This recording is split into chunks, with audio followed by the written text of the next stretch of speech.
Hi, welcome to Monterey's Cooking. I'm John Pisto, and this is my friend William Rice. John, good day. I call him Bill. Bill, welcome to Monterey. I love having you here. Folks, Bill has written a book on steaks. I tell you, it's a steak lover's cookbook. Bill, thanks for writing this. Okay? I mean, well, it's just terrific. A pleasure, John.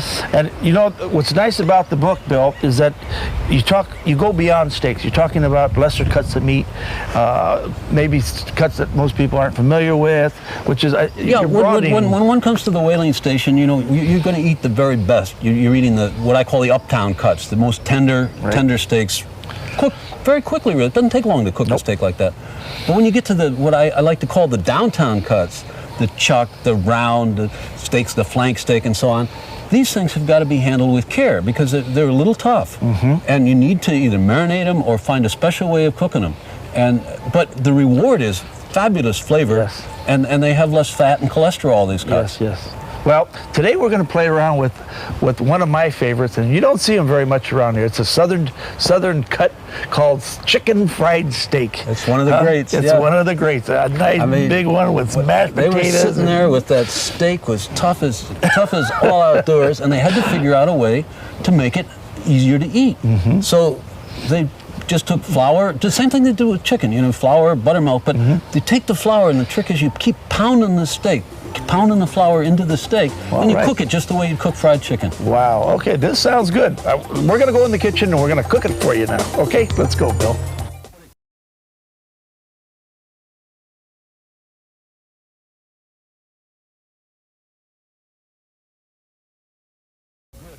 Boy, am I in the mood for some chicken fried steak. Yeah, this is about as downtown as we get in the book. This is look at these, huh? Oh, that's not... See, I do this with cube steaks because they're already tenderized to some degree. And this is the whole point. You're dealing here with meat that is tough. I mean, we're talking tough. I had them pass this through the machine twice. Now, you notice the discoloration. I shouldn't mention. You know, this just means the air's hit it, folks. That's all. There's nothing wrong with the meat. Okay, now, Bill, talk me through this. Now, you got a real interesting concept. Yeah, the idea is as you're going to work this steak and tenderize it, you're going to work the flour into it. What we're going to end up with is a crust, in a sense, the same thing as fried chicken. And this is a south and southwest recipe. You won't find anywhere else in the country, and it's legendary. And then you make a gravy for it with buttermilk or milk, whatever's at hand. But yeah, you got to work this stuff and get that flour into the meat. Wow. On both sides. Now I'm using and this is going to help create, as I say, this crusty exterior, because the whole thing is to disguise to yourself the fact you're eating meat. How would this work? That'll work fine. It'll work better. Well, this is a lot of fun. Hey. This is great. This is a new Christmas Eve dish in the Pisto family. Well, this could get a little messy, but you look beyond the mess, you'll be okay. It's a great recipe, Bill. Yeah. Well, I really like this one. Okay. Maybe a little less flour on this side, Chad. All right. Let's see if I can have some of that get absorbed there. This is, of course, an uptown guy like you. This is downtown stuff's a little hard to get used to. I like this one. My wife's gonna really like this one. Does she get to pound, or do you? No, she gets to clean up this mess. She's gonna hit me with this hammer too. John, I don't think so. No. It's coming along. It's looking good, huh? Yeah. That works. Yeah. Boy, look at that. It absorbs it right It does up, absorb it. Wow. I think we got the hang of it, though. Yeah, it works well. Got some hungry folks out there. I think we ought to go ahead and do it. Okay. Now, we should season this too, shouldn't we? Of course. A little salt and pepper, all right. Remember, though, this is the Southwest. No garlic. No garlic? The deep South. I'm sorry, not the Southwest. Okay, little salt. Give it a little pepper. Always. Always a little pepper, a little salt. We'll hit both sides. Let's get this going. Now, as you can tell, this isn't going to take very long to cook. This is going to be fast. This is fascinating. I like this idea. Well, this is every highway through Oklahoma and Texas and so on. Really? You find a place that's serving chicken fried steak. And this is about the right size too, isn't it? Yeah, I mean, that's about right. But the nostalgia craze we've got going on now for everything from mashed potatoes to meatloaf, and chicken fried steak is kind of one of these folkloric dishes. So I thought it'd be a good thing to put in the book along with some of the great idea. fancier recipes. How about is it ever deep fried? Oh, sure. Yeah? Sure, that would make great sense. It would make, that was going to say. But this way, you're going to be able to make the gravy, and without the gravy, chicken fried steak isn't chicken fried steak. That's right, we have to have the gravy. So. Of course, again, in that part of the country, they think of olive oil as a foreign entity, so they would be using Wesson oil. Yeah. And well, unfortunately, folks, you know what? I don't have any other kind of oil here, but we're using it. It'll give it a nice little flavor. Now this should, I would assume, be pretty hot. It's kind of interesting for hot frying. Butter's got lots of flavor, but it burns very quickly at a low temperature. So by combining the butter and oil, you're going to be able to make the fat hotter and cook the steak quicker. Now we want this to get real hot, right? Yeah, not quite as hot as if you're searing off something, but should be real warm. So give it. Because we want to crust this steak, right? And well, good. This is usually sirloin, or not sirloin. Excuse me, round steak. Round steak or something beyond round steak. Yeah. No, it's. So that don't try. The round steak is actually the best steak for it because you can get this wonderful shape. Now you might want to show people what one person's expected to knock off for breakfast. This is breakfast. That's breakfast. My kind of folks. A couple eggs, maybe half a pound of bacon, and some grits. And grits. That's right. No potatoes there. No. Well, no, potatoes are great because you get the cream gravy that we're going to make. So you need the mashed potatoes to go with the cream gravy. Jesus, isn't grits polenta? You sure there's not Italians down there? No. White polenta. It's white polenta. I like grits, don't you? Oh, I love grits. Yeah, grits are delicious with cream. The big argument is whether grits are good or grits is good. And what is it? I don't know. Your call is as good as mine. Grits is good. Okay, we're getting a little smoke here. Yeah. I think we're ready, huh? I think so. Okay, put this in very carefully. Now this should shrink up, no? It'll seize up for you, real quickly. So this will be about 3 minutes of cooking, about a minute and a half on each side. Kidding. But this is a steak, for instance, that you do not want rare. Yeah, this would be impossible to cook it rare, so that's all to the good. You got to cook it through. You want this one cooked through. Chicken. See, doesn't it sound like Grandma's chicken fired away in there? Sounds like Saturday afternoon. Nice summer day. And this steak is served in the finest of roadside diners with RC Cola. Oh, yeah? That's the beverage of choice. RC Cola in this? Yeah. Wow. Now, Dr. Pepper, maybe. Yeah.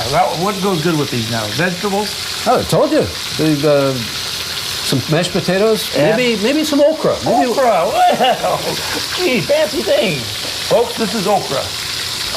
Italians do not know what okra is, let me tell you. No, okra came from Africa and was brought over to Louisiana.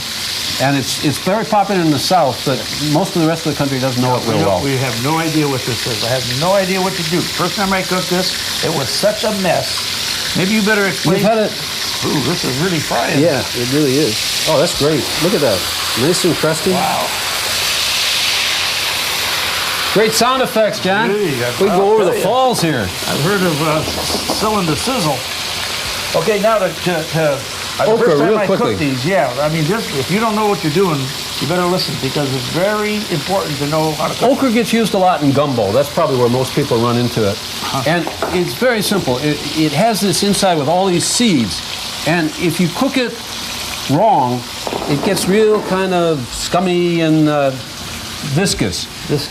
So there are two ways to cook it. One is to cook it just a real long time, and that all gets absorbed. The other is to cook it pretty quick, and that's what we're going to do today. Is a saute on the okra, and okra is used a lot in African and Middle Eastern cooking It's used in the Orient some too. Yes. It picks up flavors beautifully. It does. Wow. But it does have this ability to thicken stews, and that's what makes it so popular in Louisiana for the gumbos. Yes. Now, I've heard of fried okra too. I mean, deep fried. Oh, absolutely, Very good. Bread it, deep fried, excellent. But it's got, most people won't believe it, the bad okra, but it's got a wonderful texture, and it takes all these sort of exotic spices very well. Okay, folks, the meat's done. I'm going to take it off now, and we're going to make the sauce. I'll turn that off. Let's get this going. Okay, we're going to continue cooking, and we'll be right back.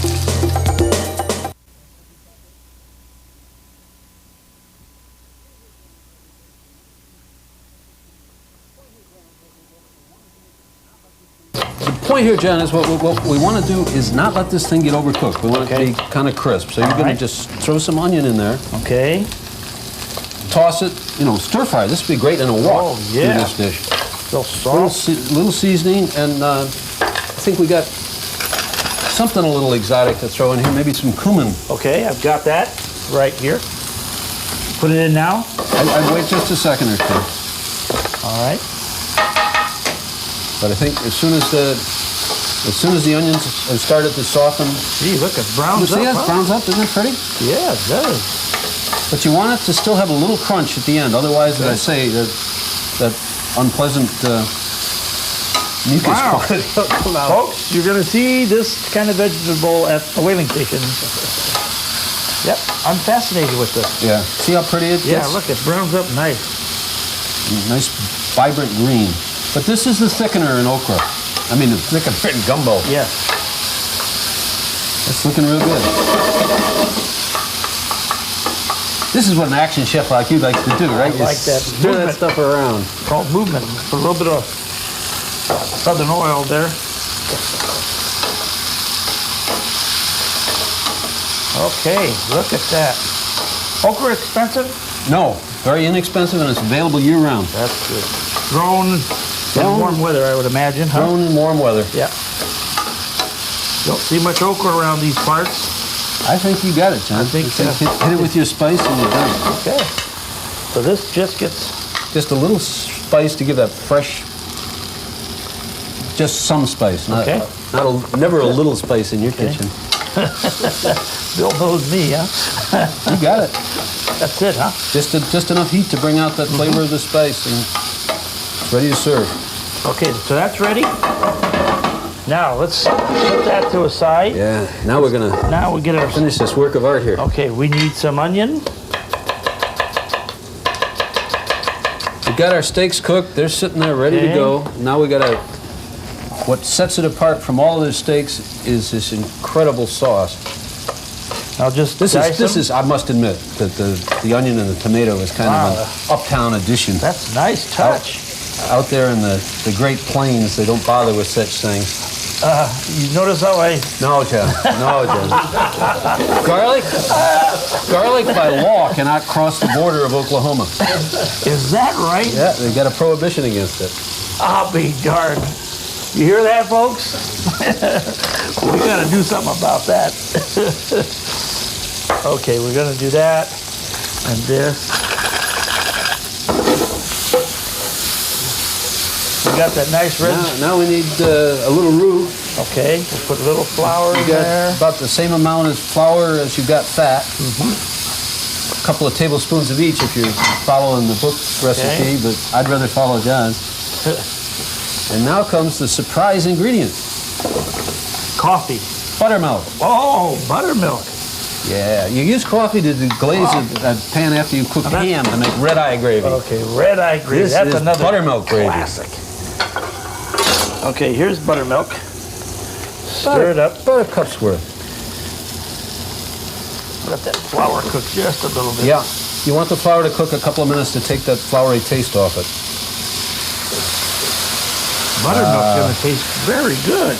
Well, it sure is. I mean, my God, look at that nice stuff. Oh, my. Now, isn't that appetizing? It is. That looks pretty darn good to me. Well, you haven't quite got the wallpaper consistency that you really want to make this thing genuine, but it's coming. Let it boil down just a little bit till it thickens. You know, the flavor from the buttermilk pills is very good. Yeah, see, now it's starting to get. Yep. As I say, just like wallpaper paste. That's a good term. I have to remember that one. Oh, this is a sauce you spread on the meat. You don't pour it on the meat. My. Look at the color it's picking up from the pan, though. No, see it's that? very nice. No, it's beautiful. Well, Cher, this is going to be one of our once a week dishes. I can tell you that. And I'm going to serve this at the bar at the whaling station. This is bar food. It's bar food. Yeah. What do you think? I think it's done. Good. It's that quick. Okay, remember? here's our. Gee, that's fast. Okay. So now let's see. Yep, that's pretty thick. And you'll notice too this great middle America touch. I come from Chicago, so I can say this: brown on brown. Brown on brown. Okay. So we did that, and we got our okra, and now we got to have. I mean, that's Isn't a that pretty? platter of food, Isn't that pretty? folks. It's gorgeous. And that's a portion for one, right? This is for Steve. Doesn't that look good? I'll be using these in the restaurant. A little touch of cayenne pepper up there wouldn't hurt either. Yes. Yeah, just very good. This is a good one. I want you to try it. And you got to get the book, though, because this is you got to know what you're doing on this one. Very good, though. great, Like Jim. it. I'm pleased.